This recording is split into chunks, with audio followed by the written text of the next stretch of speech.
Everybody, it's Dr. Eric Balkavage, and I'm joined by, of course, my lovely co-host, Dr. Erica Riggleman. Erica, how are you today for another episode of Thyroid Answers podcast? I'm doing great. How are you doing today? I'm doing well. We are going to have another episode. Things are going well, more and more downloads each time we put out an episode. So I thought we'd get another episode of you and I, and probably towards the fall, we'll get some more guests back on, but you and I can do some more of these episodes.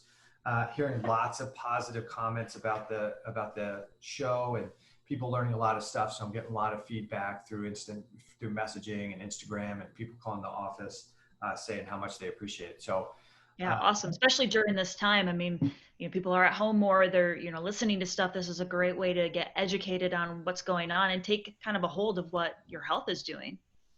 Yeah, and I think sometimes the information we kind of go over can be a little bit more in depth, a little bit more technical than maybe some, I don't want to say fluff, but kind of the fluff, like, hey, here's the 4 things you can do to fix your thyroid, right?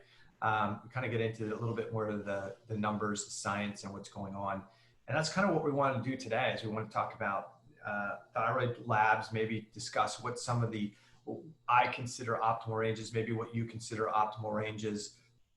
And then you can talk about the patterns and what labs might indicate, understanding that your doctor may just run a couple of the thyroid markers. And so we want to kind of explain them a little bit, what some of those patterns might mean, so that when you look at your thyroid panel, you might go, okay, I understand what this free T3 means, the fact that it's low and my T4 is high, what does that potentially indicate? If T3 is high and you're still symptomatic, what might that indicate? So we'll just walk our way through some of those things, and then we'll see how this goes. Okay. Yeah, absolutely. I think one of the first things we should probably clarify is, when you get a lab value back, there's always going to be a lab range that, has a range of, for the high to low, and they consider that to be their optimal. Obviously, functional medicine practitioners have a different kind of set of values that they go by, that they consider to be more optimal. I think the biggest thing, we've got lab ranges, and then we'll talk about functional ranges. And that those functional ranges is really where your body's going to be working at optimal capacity. And, often the lab values that they're getting, they're taking averages of, everybody who got lab work last year, and they're kind of putting you into that bell curve.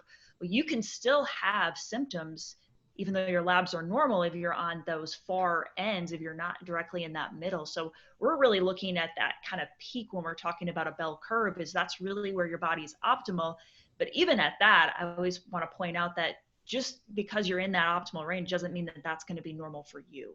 I think you have to look at the person, the labs, you kind of look at the whole picture and not just force somebody into a category when their body they may have a different norm compared to other people. Do you agree? Yeah, absolutely. And so to kind of piggyback on what you're saying, for the listeners, that what Erica's talking about is the lab reference range that you see on the lab report. And that is how that's figured out is, like Erica said, they take a whole bunch of people that go to a lab, and they go essentially 2 standard deviations for most of the labs away from the midline. And that encompasses about 95% of the population that got tested. And so if you're within that 95%, you're healthy. If you're outside that 5%, then you're not healthy, right? You're in that state where now there's a disease process that needs to be, or something that needs to be managed, or some type of procedure that may need to be done. And when we take a look at the optimal ranges, I get this question a lot, and I'm sure you get it as well. It's like, where do these ranges come from? And I know for a lot of the ranges I use, it's just plucked out of the literature, out of the research. I think Brian Walsh is another functional medicine practitioner who I think as well. He worked for one of the companies that we both went to some of their training and their coursework. But Brian's done a really good job of really digging through the science and the literature to find out what optimal health ranges are. But I think for the listener, if you think about that bell curve, as Erica was saying, the median is that midpoint, The healthiest ranges are going to usually be about 0.5 standard deviations on either side of that curve. So maybe you're in the top 16% of the people getting tested on high or low of the median. So that's when we talk about the optimal ranges. It's the range that you feel the most healthy. It's typically where the healthiest people fall, and most of those numbers are plucked out of science and literature and research. And you might say, well, why is not medicine using those numbers? Because that's not really what allopathic medicine's job is. Their job is to treat you once there's a condition that warrants a drug or a treatment or a surgery. And we don't want them necessarily giving you some type of drug that can have pretty significant effects when you're just a little bit out of range. When you're just a little bit out of range, we want to try and do as much as we can naturally to help bring you back into that optimal range. And I typically tell patients to think about it like grades in school, right? If you're in that optimal range, you got like an A in school. If you're outside that reference range, it's like you got an F in school. And so if you're flirting with that reference range numbers, it's like you got a D or a D minus. It doesn't necessarily mean you're healthy just because you're a 10th of a point or a 100th of a point inside that range. Absolutely. So that was a good point. I think there's one other thing to talk about when it comes to lab ranges.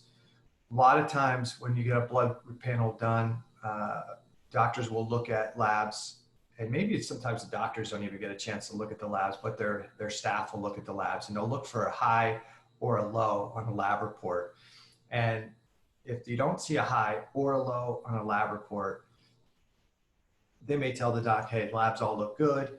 The doctor may or may not even get a chance to look at them.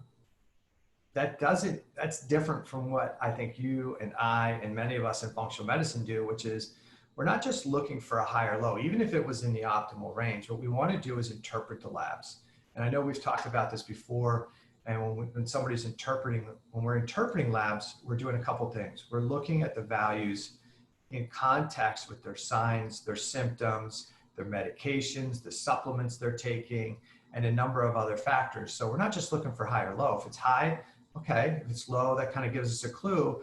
But if the value is normal, but all your signs and symptoms indicate that that value should be out of range, then that normal value, even though it's in the normal range, optimal or lab value, may not be appropriate. So when we're looking at labs, there's kind of like 4 categories. A lab value could be normal and appropriate. You feel fantastic and all your labs are normal. A lab value could be normal and inappropriate, meaning I have tons of hypothyroid symptoms, but my TSH continues to be normal. So it may be normal, but inappropriate. And what would do that? A simple thing like inflammation could suppress TSH. A lab value could be abnormal and totally appropriate. If you feel like you have tons of inflammation and you're achy and you have a lot of pain, and we ran a CRP and it was elevated out of range, C-reactive protein, which is an inflammatory marker, it may be out of range, but that's totally appropriate. That's how you feel. So we would expect it. Same thing with thyroid markers. If your TSH was high, T4 was low, and you had a lot of hypothyroid symptoms, your doctor may say, wow, these values are abnormal. Yeah, but they are appropriate. So we should expect some of those things. And the last category would be that your lab values are abnormal and totally inappropriate. And I know that you've probably had this experience too, where somebody comes in, hey, can we just do some checkup blood work? I feel great. I don't think I have any problems. And you run a blood panel. And I've had this happen a number of times where I look at their labs and something's really out of range. I mean, significantly, where I'm sending them out to the oncologist to get an evaluation done. CRP is a great example. Maybe it's 35, 40. I think the highest I've seen is in the 50s or 60s for CRP, and that's high levels. Standard for somebody if the CRP levels, like we like it 0 to 1 for high sensitivity CRP. Lab high is 3. We typically, if somebody's got elevation, you see it 5, 6, 9, something like that. But when you see it like 40 or 50 or 60, and they feel good, they're not really having any symptoms, that's totally inappropriate for how they feel. and then we have to do our homework. So that's definitely how I kind of assess labs. You want to comment on that?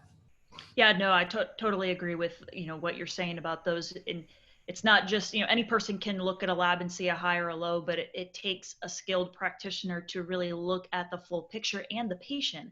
I think that's an important factor that gets ignored is the patient and how the patient feels.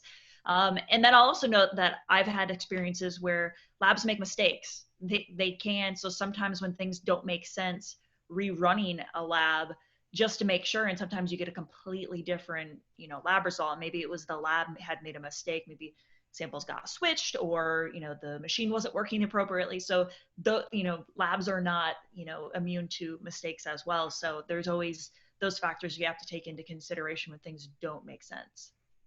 Yeah, and I think another topic on this subject is, and I'll let you explain this further because I'm sure you see it too, is everybody doesn't run the same lab panels, right? And so one of the things I hear a bit, I'll let you comment on this, is I had my labs done and everything's normal, right? And so people have this assumption that a comprehensive thyroid panel means the same thing to everybody, or a comprehensive metabolic or blood panel means the same thing to everybody.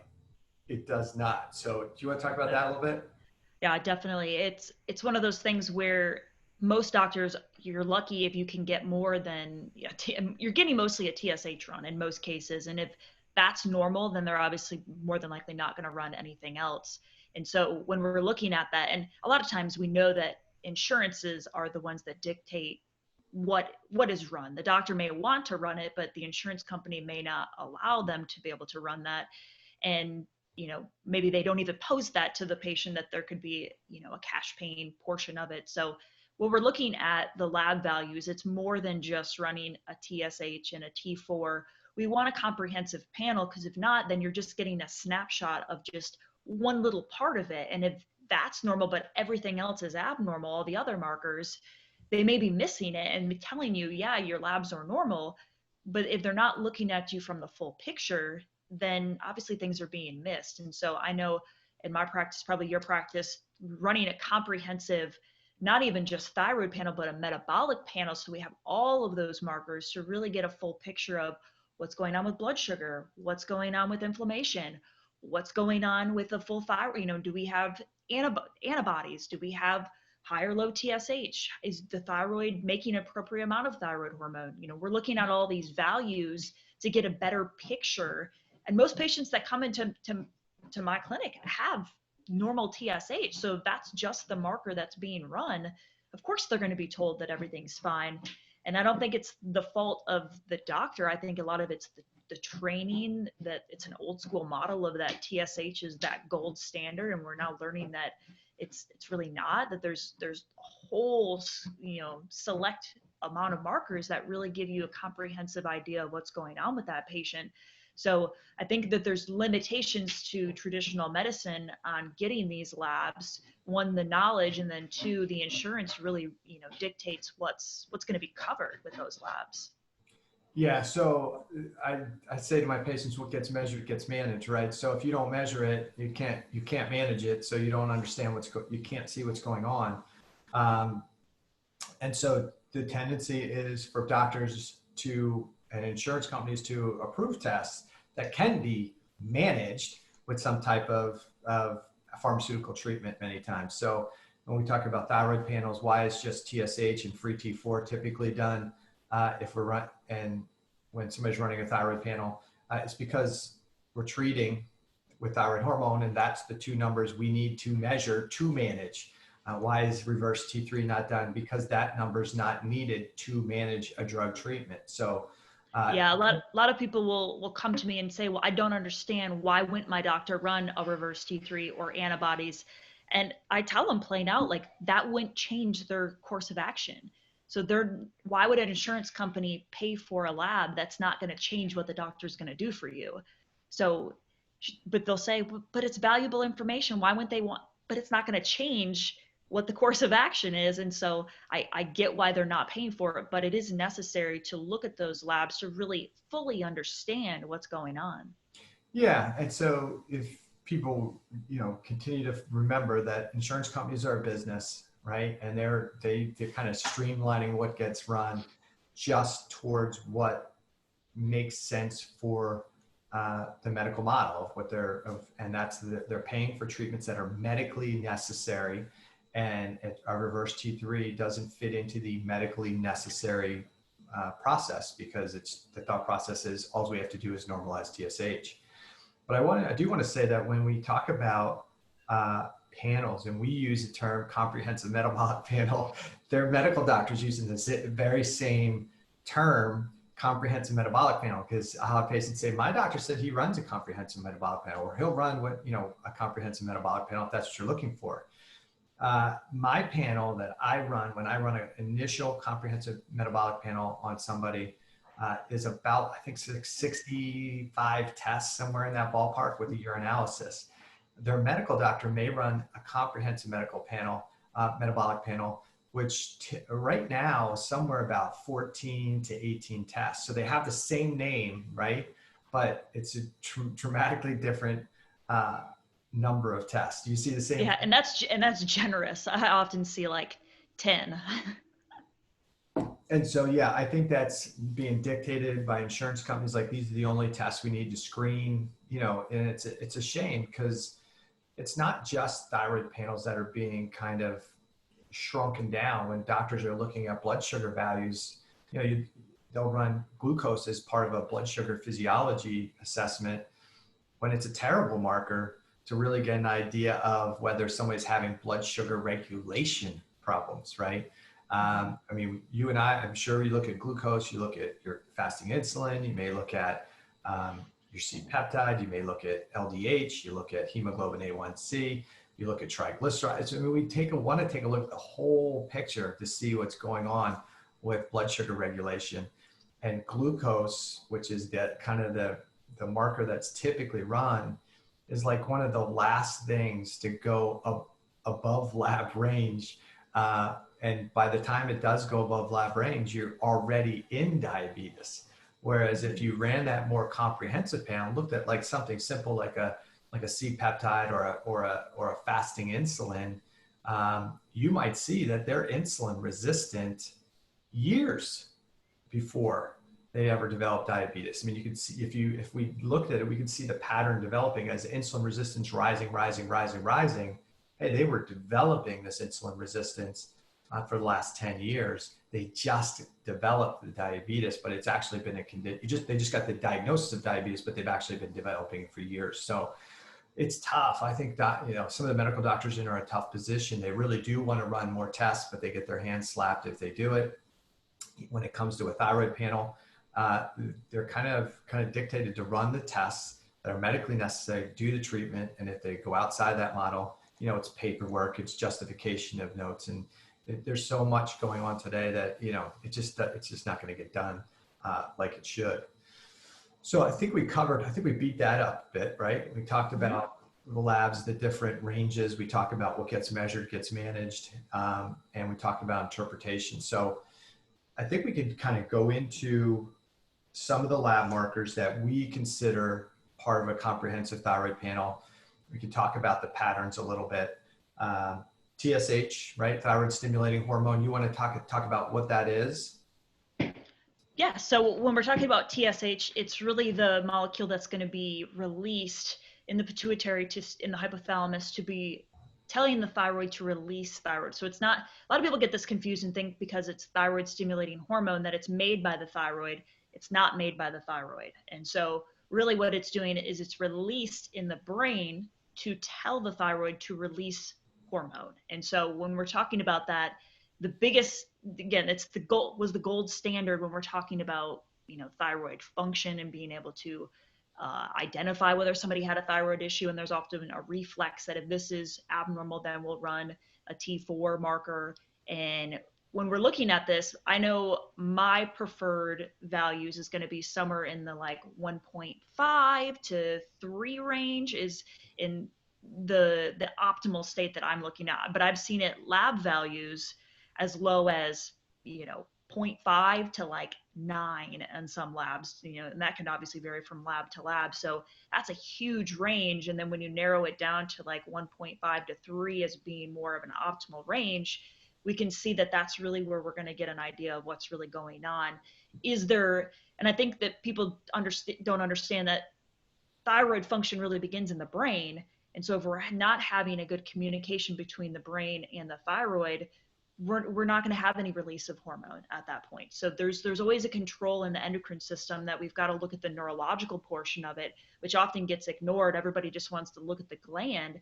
We've got to take a step up and say, okay, there's really a neurological control. What's going on at the brain level that could be telling the thyroid what to do? Yeah, and so for the listeners, it's really important. And my range is mine's more like 1 to 2, but that range may vary a little bit with practitioners where they like that range.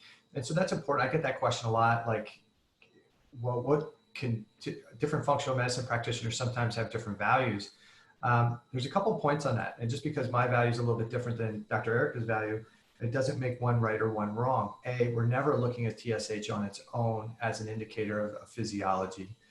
We see typically different, while we see patients with hypothyroid issues, we take them both in context. So if somebody came to me with a TSH of 2.5 and everything else is great, it's good. I'm not really worried so much about where that TSH falls on any given day. If it by itself, because if the rest of the physiology is good, if the blood sugar physiology is good, then TSH can fluctuate. I mean, we can talk about this in a second, like what would make it low, what would make it high.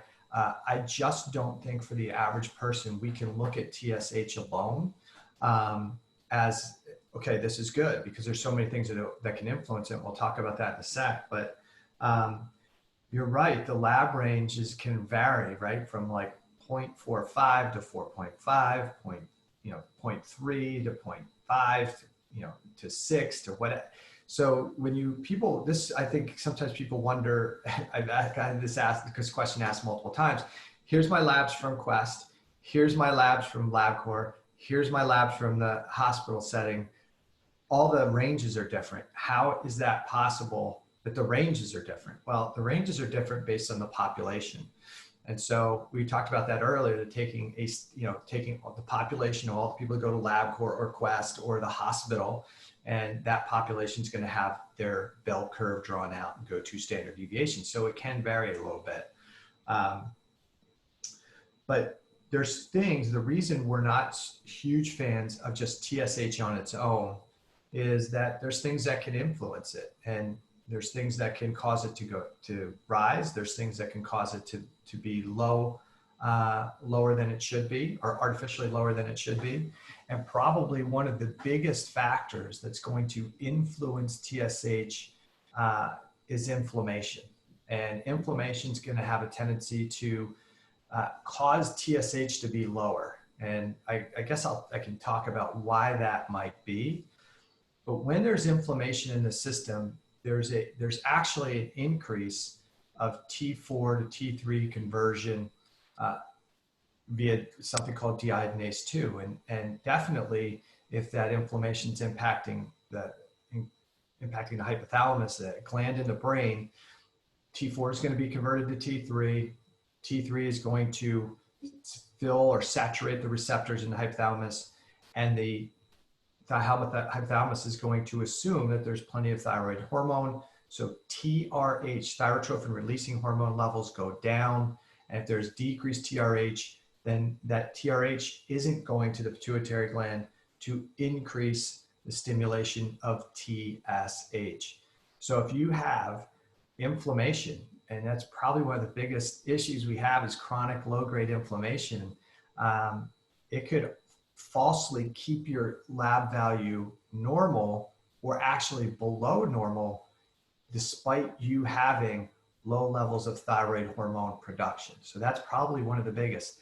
Medications can have an impact on causing TSH to be higher or to be lower. So this is why we're saying that you have to interpret the labs understanding what medications they're taking. If somebody's taking a blood pressure medication, that may influence their TSH and actually lower it. If they're taking metformin, that can influence their TSH value. So we have to take a look at those things. And if somebody's just looking at a TSH, T4, or just a TSH on its own and saying, hey, it's normal, so everything's good, well, we have to take a look at, okay, what medications are they taking? What supplementation are they taking?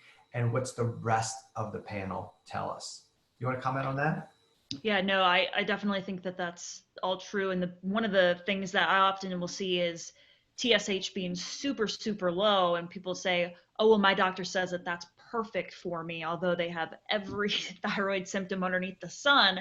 They're like, oh, no, I'm on thyroid hormone, so it's supposed to be almost zero, my TSH. That's normal for me. And I often see that that's, again, that's just one little marker in the grand scheme of things. And if that's only what they're running and they're trying to justify why it's, zero, what do you think about the whole lower the better with TSH?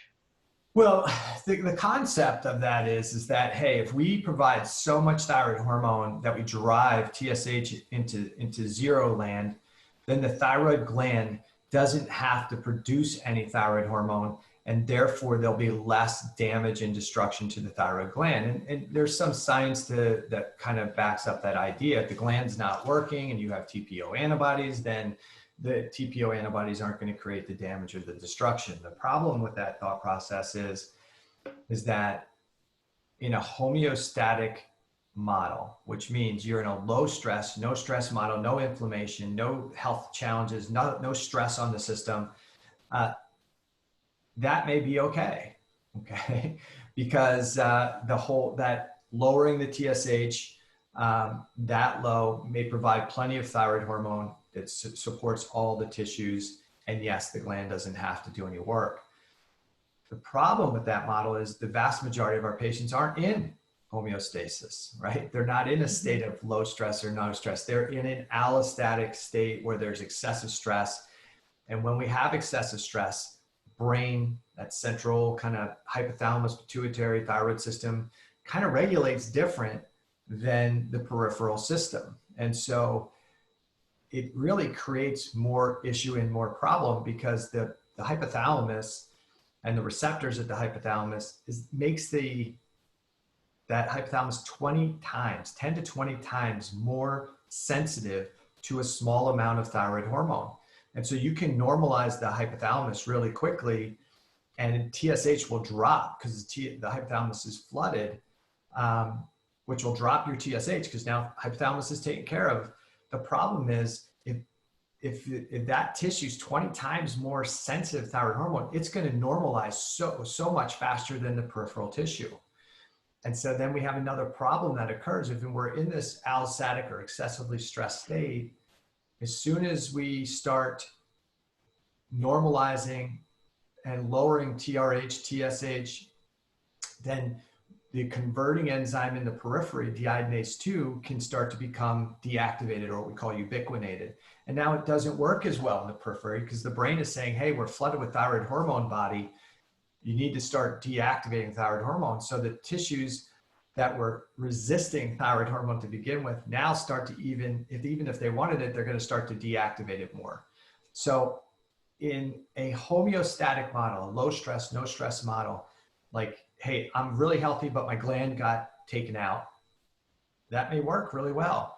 But we just don't see it working really well in clinical practice, because that's why people come to see us. TSH is really low. They feel terrible. They have brain fog. They have brain fatigue, memory issues. They're anxious. They can't sleep. And yet their TSH is super low and they can't lose weight, and they're constipated and they have no libido, and their doctors cannot understand why they are complaining. But if we kind of explain this, that as you saturate that hypothalamus with thyroid hormone, that revs up the fight or flight system in the brain, right? It increases that sympathetic nervous system. Well, if you increase the sympathetic nervous system, you're going to have more trouble sleeping, because you're going to drive more of a fight or flight. So you're going to have that insomnia. you're gonna, when you have all that activity going on in the brain, you're increasing oxidative stress. You're actually creating more like a hyperthyroid state in the brain, which creates a ton of oxidative stress in the brain. That's not good. That's not conducive to not having brain fog or having memory issues. I mean, that's problematic. Lots of oxidative stress really becomes a problem, especially if you're not sleeping, because you have oxidative stress and you don't sleep. You don't get all that oxidative stress flushed out of the brain at night when you're sleeping. So it creates a hyperthyroid state many times in the brain and a hypothyroid state in the body. That's why I see people saying my TSH is like 0.001 and I can't lose weight. My doctor just thinks, I'm crazy, or I eat too much, or I don't exercise. In reality, your brain is like on hyperdrive. That's why you're struggling with issues. Yeah, I remember a patient a few years ago that I had that was that exact person, and she was going to her endocrinologist, and he was like, for as low as your TSH should be, you should be a twig. You shouldn't be able to keep weight on. I don't understand why you're gaining weight and you have all this anxiety. And it's, yeah, she has all these problems, but her TSH was like 0.01 or something like that. And he told her that that was normal and that if she wanted to lose weight, they had to keep it there. Yeah, and if T4 is normal, T3 is normal, free T4, free T3, reverse T3. If all those values are normal, right? T3 up to everything else is normal. They don't have a blood sugar problem. They don't have elevated cholesterol. They don't have elevated inflammation. Then maybe, but we have to look at, say, okay, we have to say something's off here. I got a TSH that's this low, and I got a patient who's got chronic hypothyroid symptoms. Something's not right here. If we interpret, we go, that's not appropriate for the person that's sitting in front of me. And I think that's where the problem really lies, is we have to be willing to say, something's not right. Let me try and understand this mechanism better. And so for that person, they're struggling because their TSH is driven so low. The T4, that deiodinase 2 is being deactivated in the periphery, and deiodinase 3, which is the deactivating enzyme, is often elevated. And if somebody just took a second to take a look at their reverse T3, they might see that it's above lab range or the ratio's off significantly. I see it all the time, TSH 0.001, and then you look, their person's struggling, and then you look at their reverse T3, which is the deactivated form of T4, and their reverse T3 is like in the 30s or 40s. Yeah, the cells and tissues are trying to get rid of the stuff and deactivate it. And so, if we looked at the broader picture, if we looked at the bigger picture, we'd be able to assess it. But that's just not happening.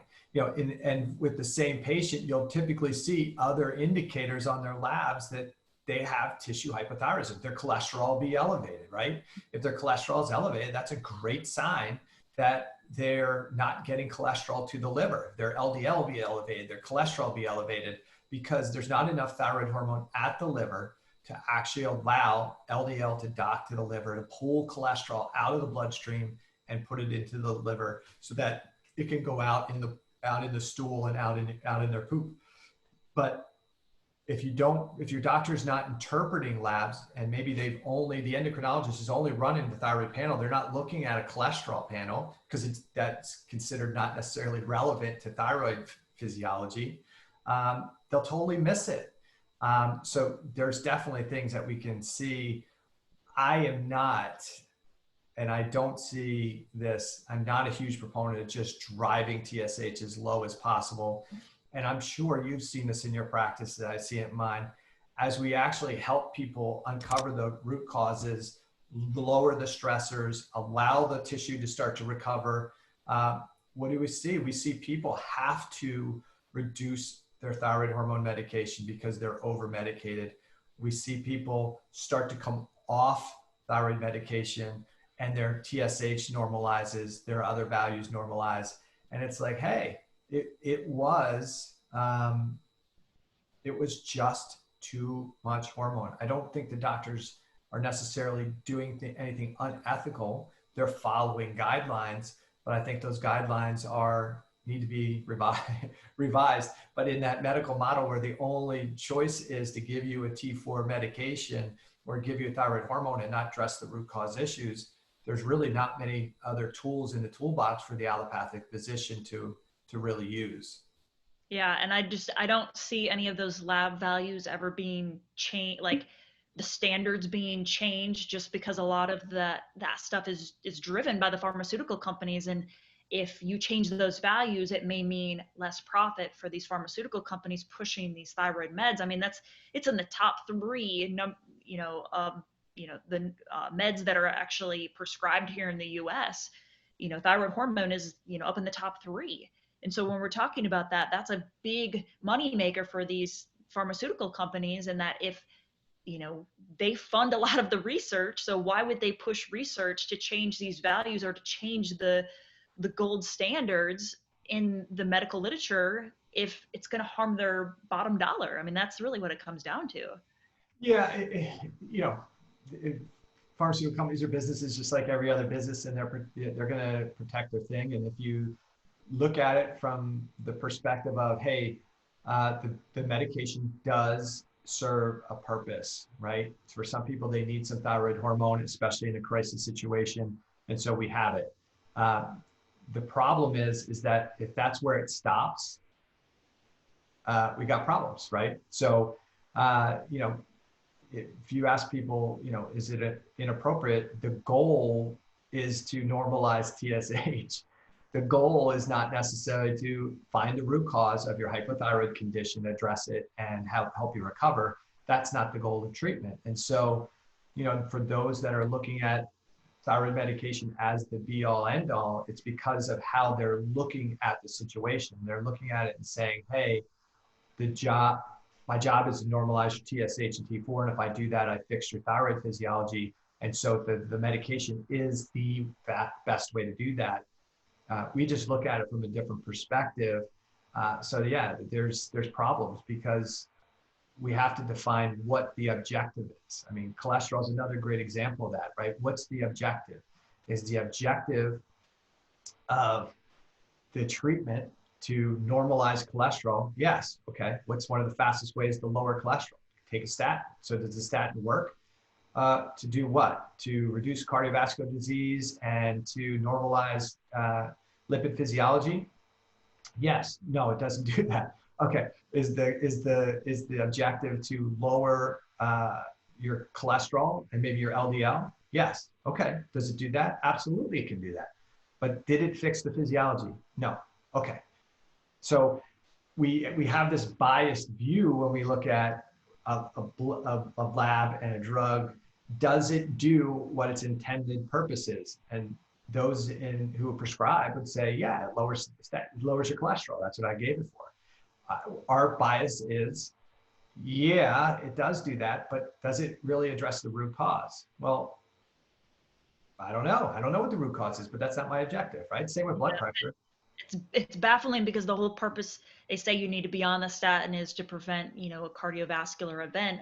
But this research really isn't there that it actually reduces your risk. I mean, every person that comes in that's had a heart attack, a stroke, some sort of cardiovascular event, they had been on that prior to it. And so it's one of those things I always just scratch my head. And if somebody would just dug a little bit deeper, you may have been able to prevent some of this stuff by actually addressing the root cause instead of just throwing a pill at it.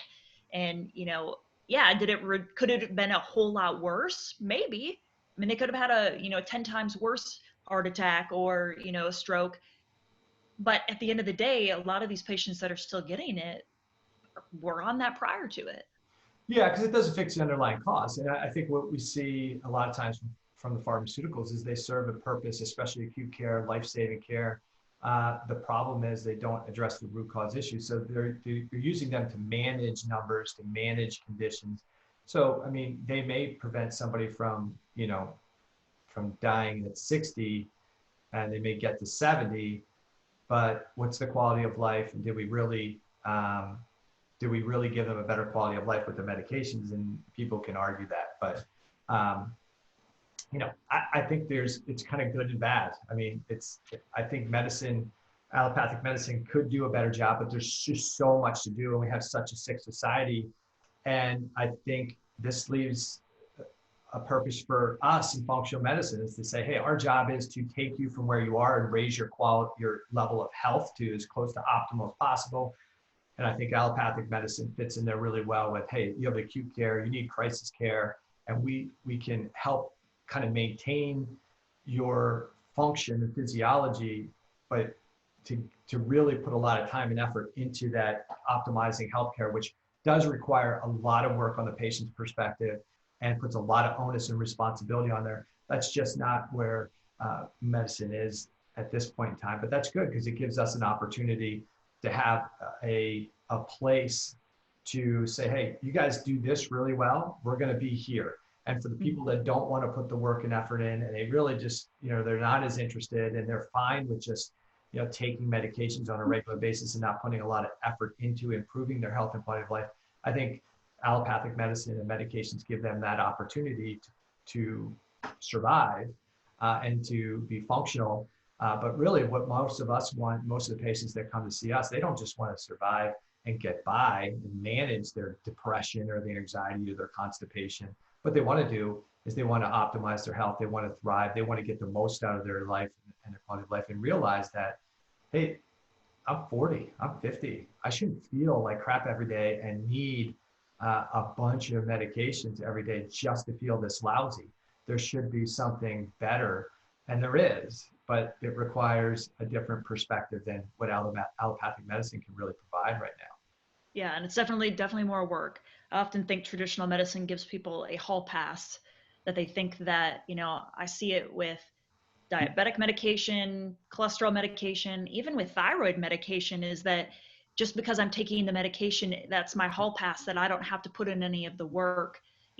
I take my metformin. I don't have to watch what I'm eating. I take my cholesterol. I don't have to watch, my diet. I take my thyroid med. I don't have to, worry about all this other stuff that's going on. And they think that just because they're taking the pill, that that out of sight, out of mind. I take this pill every single day, so I don't have to worry about it. People still have that problem. And, it's sad that sometimes people have to reach rock bottom before they're like, like you said, why do I feel this lousy when I'm taking this many medications? You have to come to that realization. And sometimes those patients that haven't reached rock bottom, you're never going to convert them and make them realize that, there's a whole nother side of it, that we can dig deeper and get you. You may not even know what optimal feels like. You may think you feel good now, but if we can get you to a point, people come back all the time and are like, I didn't realize I could feel this good. They felt so bad for so long that that just became their new norm. Yeah. And if you spend too much time just watching TV, watching commercials, the problem is you start to realize that, man, everybody's got gout. Everybody. So this is the treatment. I mean, you almost become brainwashed by the media, by the magazines, by the ads, by everything else, that disease is a normal process, and that the only solution is some type of drug or pharmaceutical to take. But let's talk about the rest of this thyroid panel. There's T4 and free T4, and there's T3 and free T3, right? So I'll let everybody know, like, my T4 value for me is like 6 to 10, somewhere in that range.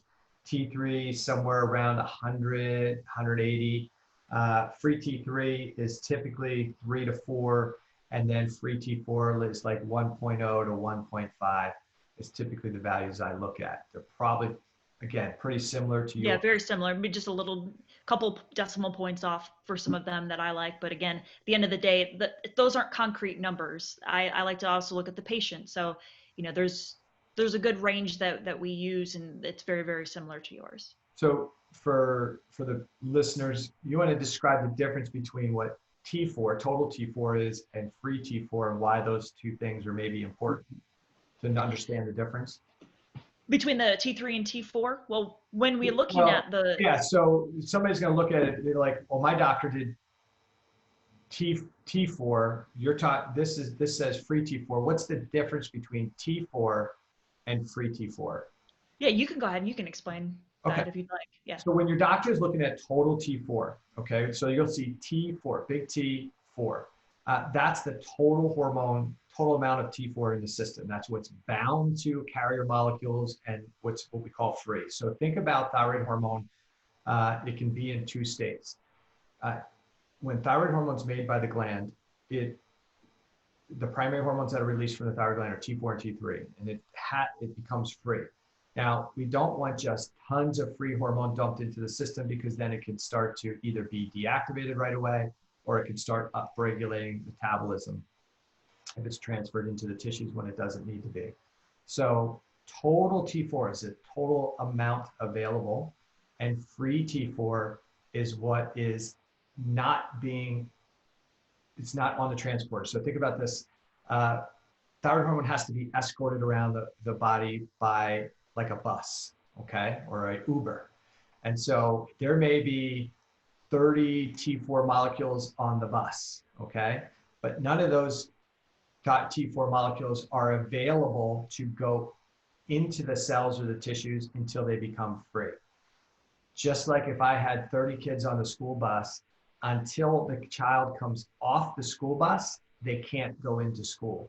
When the child comes off the school bus, they become free of the school bus, and now they have the ability to go into the school or go play hooky, right?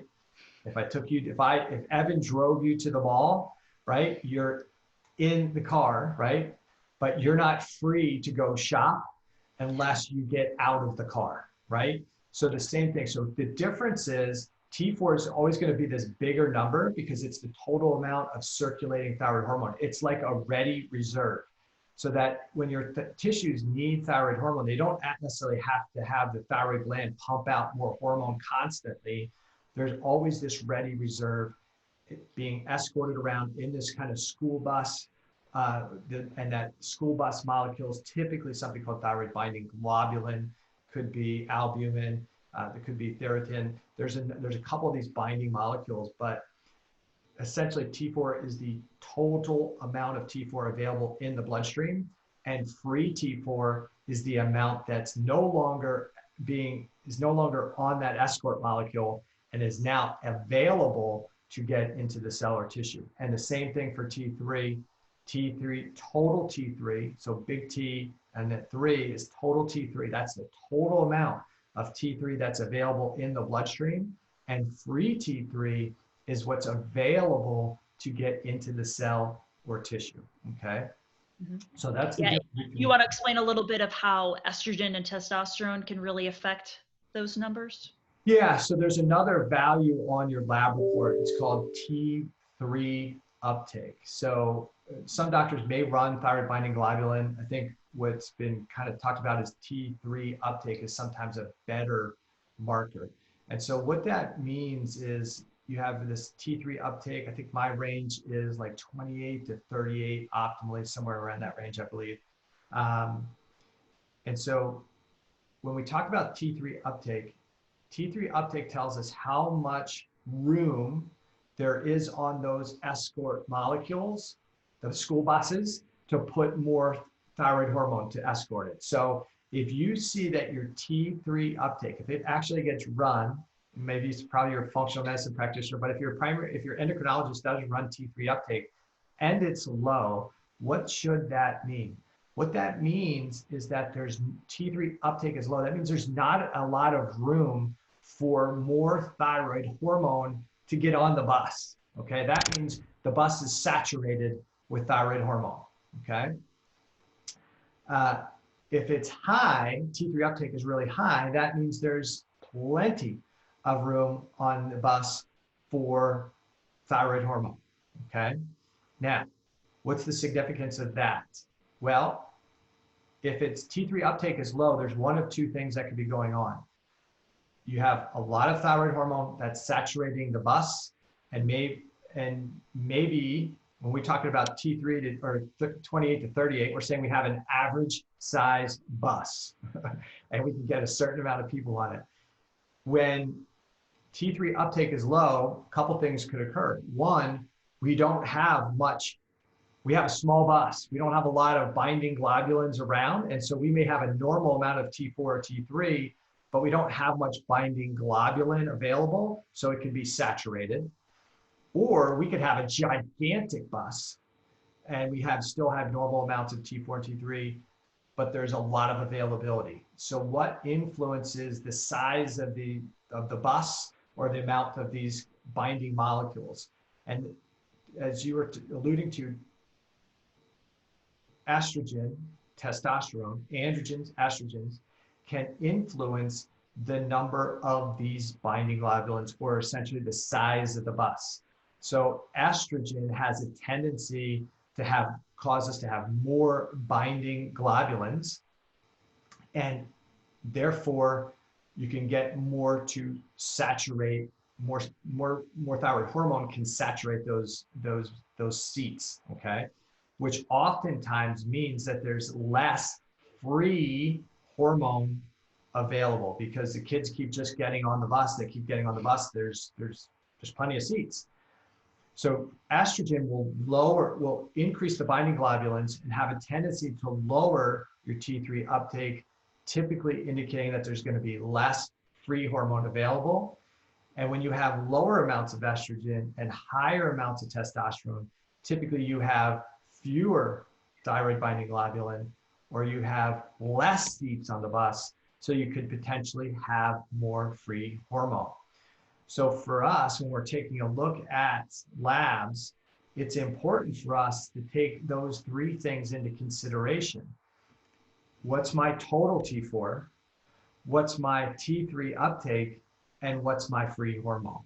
Because without knowing, if I just know total T4, but I don't know what's free, I could have plenty of T4 on the bus, but I don't have anything enough free to, there's no kids to go into the school.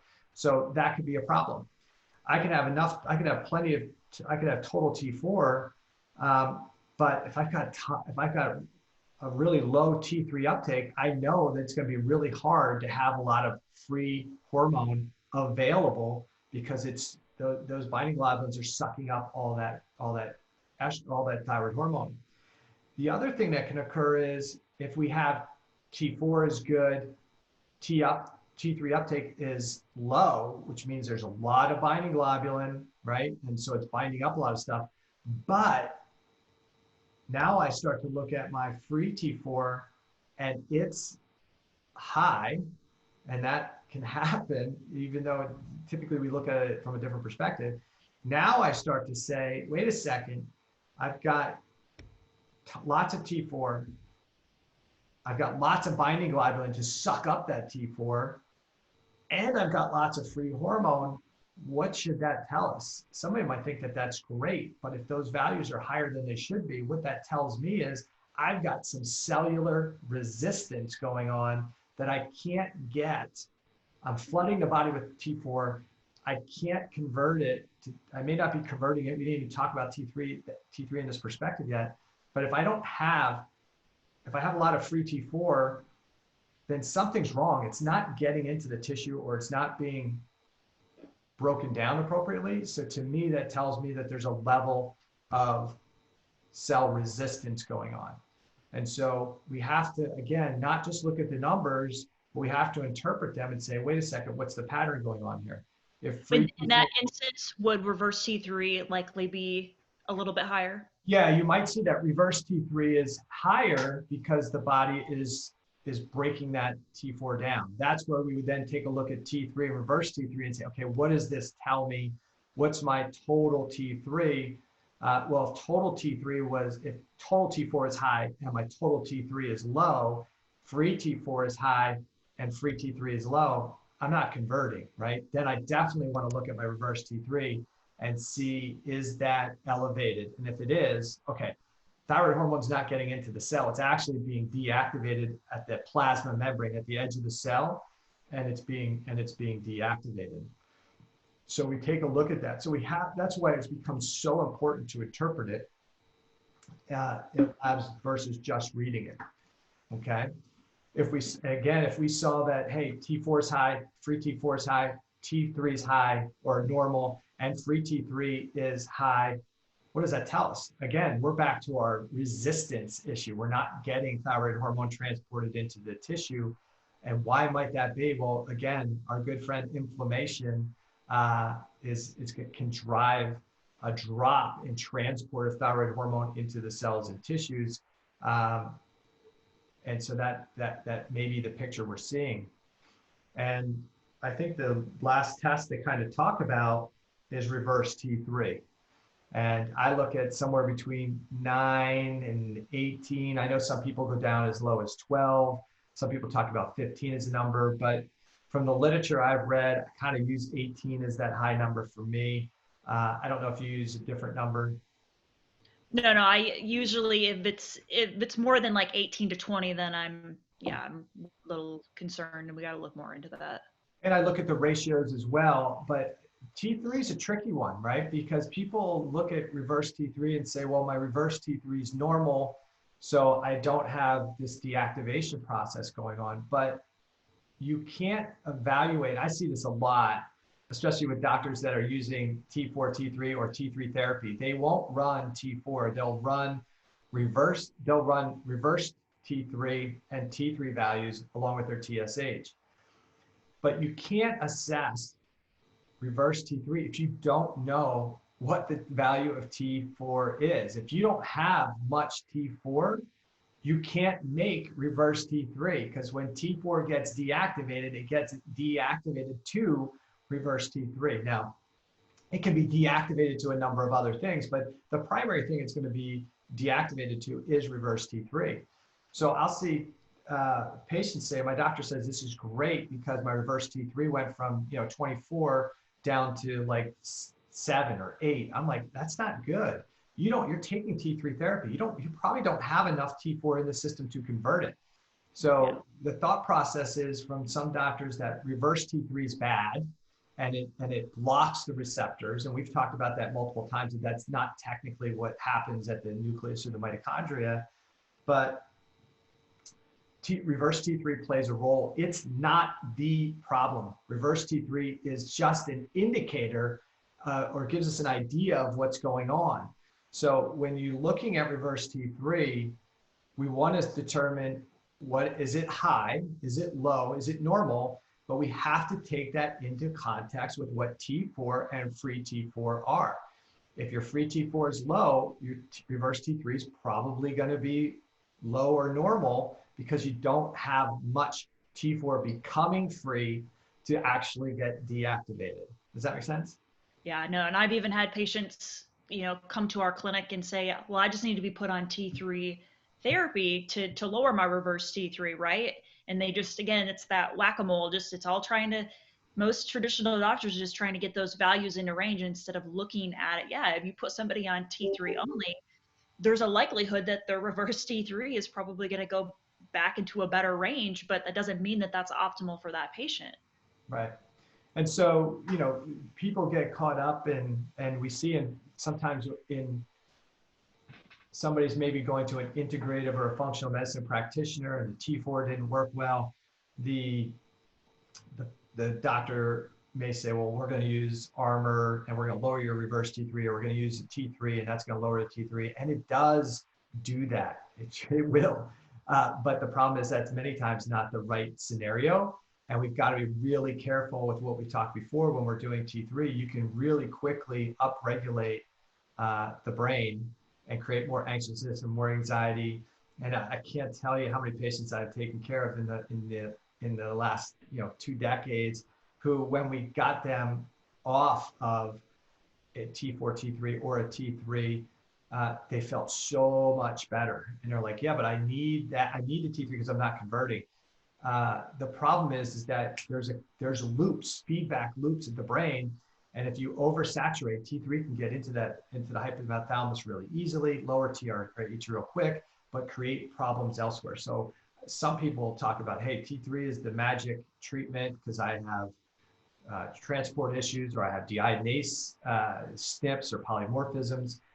And there are no doubt about it, T3 can be very beneficial for some people. I think we got to be super cautious. It needs to be pulsed, not heavy, not big dose. It needs to be spread out.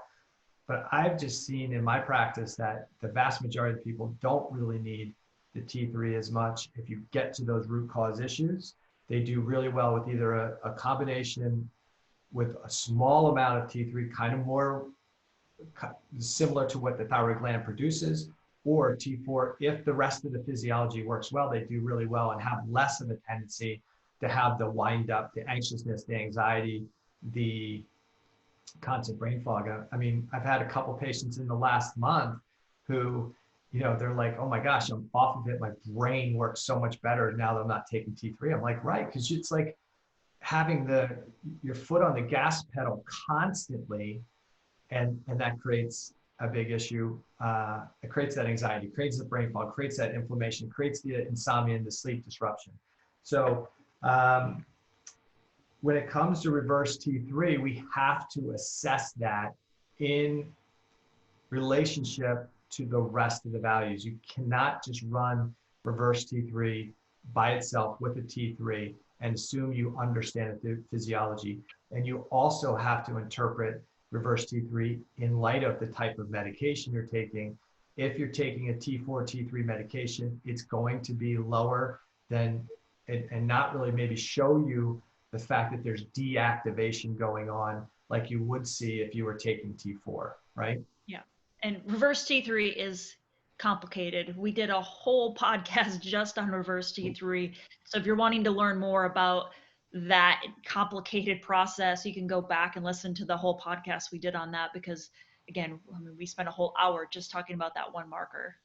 Yeah, and it's funny. I had somebody the other day say to me, "Well, my doctor, the person they were seeing before they came to see me, said high reverse T3 is bad." I'm like, okay, so you have a chronic infection.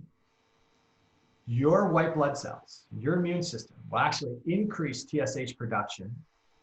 They'll drive it, not the hypothalamus, but your immune system will drive the increased production of thyroid hormone, TSH. So you get more T4, T3 produced. And the white blood cells actually deactivate T4 to reverse T3 on purpose so that they can pull iodine off and use it as an antimicrobial. So reverse T3 isn't bad. It is just the indicator that something is going on. We as physicians have to help the person understand that, no. You don't need to suppress that. What we just need to do is see, hey, that's an indicator. So now if we find dysbiosis and we address the dysbiosis, bacterial, viral, whatever it is, and we see reverse T3 come down and the other values start to improve, guess what we've just done? That's not only did we reduce the dysbiosis, but now we're seeing, based on a reverse T3, we're actually seeing confirmation that maybe that immune system is starting to calm down. Maybe we've already started to address this chronic infection. So again, when you're coming to a functional medicine practitioner, we are trying to not manipulate the numbers with things, or we shouldn't be doing that, in my opinion, and I'm sure your opinion. What we're trying to do is use the labs as an indicator to tell us how to go about supporting the physiology and where problems may lie, so we can do the best to support the physiology so the numbers change and move on their own, and not like we're forcing them to be within a certain range. Yeah, that's about the infection thing. I almost always see where if somebody has a history of Lyme disease, or they have Epstein-Barr, that they're going to have a higher reverse T3 when they're in an active kind of infection. When it comes out of its dormancy, you're going to see that go up, and that's not necessarily the time where you want to force it down. Let's try to support the immune system and get that back, get your immune system where it can get a hold on whatever pathogen. And I often, lately I've been thinking, if somebody has had the coronavirus, with a full recovery, would that also raise reverse T3? Obviously it can happen with any sort of infection. So I think that you always have to be looking at that full picture. And if you're not, addressing, why would a endocrinologist who's dealing with your thyroid care about whether you had a history of Lyme disease? They probably don't see that that's even relevant, let alone probably even running the reverse T3. But if they are, that's where you're talking about, that's an appropriate response. That's it may be abnormal, but it's an appropriate response. Yeah, I think if we saw it, like if we saw elevated reverse T3, we're going, okay, Is there inflammation? Is there potential for dysbiosis? Is there toxicity? Is there emotional stress? Is there so that reverse T3 isn't something that you or I are saying, oh, we need to give them T3 instead of T4, and that'll lower it. We're looking at it saying, okay, we need to go look for what may cause the body to say, hey, I'm in danger, I'm under threat, and I need to slow down metabolism.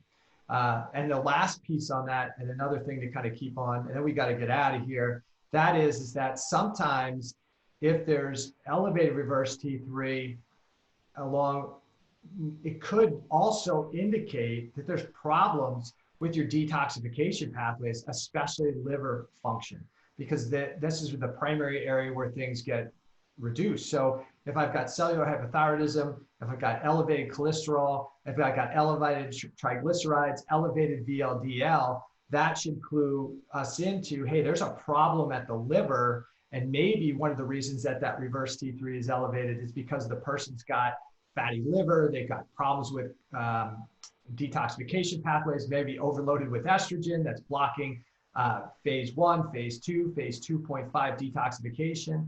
So sometimes we have to not just look at, we have to look at that value and try and understand why it's elevated. And if you just look at the number and your only option is to give something, or you're trying to trick it into range, you're totally missing the big picture that there's a problem with the physiology. That reverse T3 or all these markers are just signposts. It should give an astute practitioner the idea that, okay, there's a problem and it's probably located at the liver. There's probably an infection. There's probably a sleep issue. There's probably a respiratory issue. It should help us understand how to help the patient, not to just whack-a-mole ranges back in, right? Absolutely. All right, so we're going to wrap this puppy up because you got places to be. I've got places to be. I think we covered this. I think we did a good job. If listeners are watching this, they're listening to it, you got questions, you can always reach out to Dr. Erica or myself, wherever you watch the video. Put comments. You can message us at our offices via Instagram. If there's topics that we haven't covered, by all means, if there's something that you have questions to, reach out to us, let us know what it is. Please share the podcast with friends and family. Every month, the amount of downloads improves or increases, so we're very thankful for that. And if you have the opportunity, please go to wherever you watch your podcast or download your podcast and give us a rating. And I think that you want to go to the right side. I think that's where the most stars are, and help us out, okay? So we'll sign off. And Dr. Erica, you have a great day. I plan on having a great weekend. And till next time. Until next time, thanks for listening. All right, take care.